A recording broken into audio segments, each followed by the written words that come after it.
నమస్తే, welcome to E6 TV. నేను మీ Sampath Kumar. Stock మార్కెట్లో ట్రేడింగ్ చేస్తాం, లక్షకు లక్ష వస్తాయని ఆశ పెడితే పొలోమంటూ వందల మంది పెట్టుబడి పెట్టారు.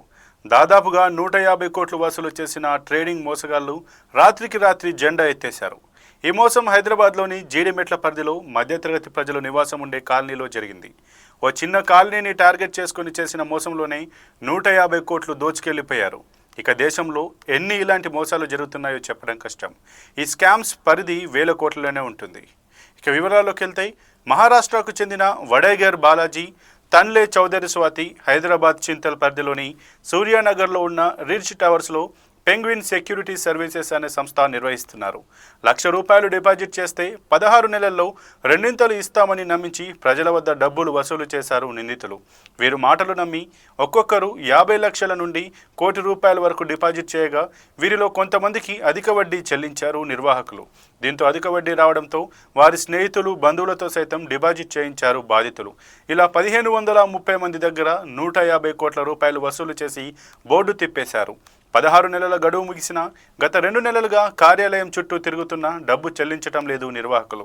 దీంతో ఈ నెల 30వ తేదీన దాదాపు 100 మంది బాధితులు కార్యాలయానికి చేరుకోగా కార్యాలయం మూసివేసి ఉండడంతో మోసపోయామని గ్రహించారు బాధితులు. దీంతో బాధితుల ఫిర్యాదు మేరకు నిర్వాహకులు ఒకరైన స్వాతిని అదుపులోకి తీసుకున్నారు పోలీసులు. గతంలో ఎల్బీనగర్, అత్తాపూర్లోనూ కార్యాలయాలను నిర్వహించారు నిందితులు. మధ్యతరగతి ప్రజల ఆశను ఆసరాగా తీసుకొని మోసాలు చేసేవారు కూడా వారికి అనువైన ఈ ఒక్క ప్లాట్ఫామ్ను వదలట్లేదు. అందులో భాగంగానే వాట్సాప్ను కూడా వారి మోసాలకు అడ్డాలుగా ఉపయోగించుకుంటున్నారు. ప్రతి ఒక్కరి వాట్సాప్కు ఇప్పుడు ట్రేడింగ్ గ్రూపులు తయారయ్యాయి.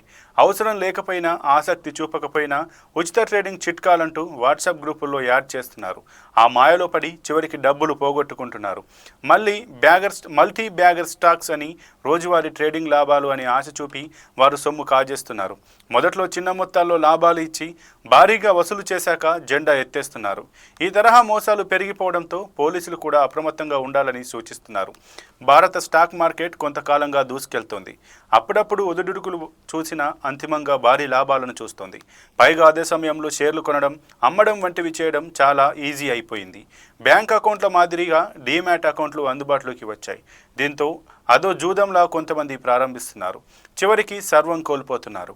అలా కోల్పోయేదే కాకుండా మోసాల బారిన పడుతున్నారు. ఇవాళ ₹10 పెట్టి కొన్న షేర్ రేపు 100 అవుతుంది. ఒక్క రోజులోనే ₹90 లాభం అంటే ఎవరికైనా ఆశ ఉంటుంది.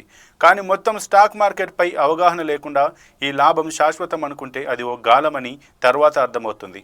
స్టాక్ మార్కెట్లు స్థిరమైన పెట్టుబడులకు మాత్రమే ఉపయోగకరంగా ఉంటాయి. అందులోనూ ఎన్ని మోసాలు ఉంటాయో చెప్పాల్సిన పని లేదు. స్టాక్ మార్కెట్పై పూర్తి అవగాహన ఉంటే తప్ప అందులో పెట్టుబడుల జోలికి వెళ్ళకపోవడం, ఇన్ఫ్లుయెన్సర్స్ మాటలు నమ్మకపోవడం మంచిది.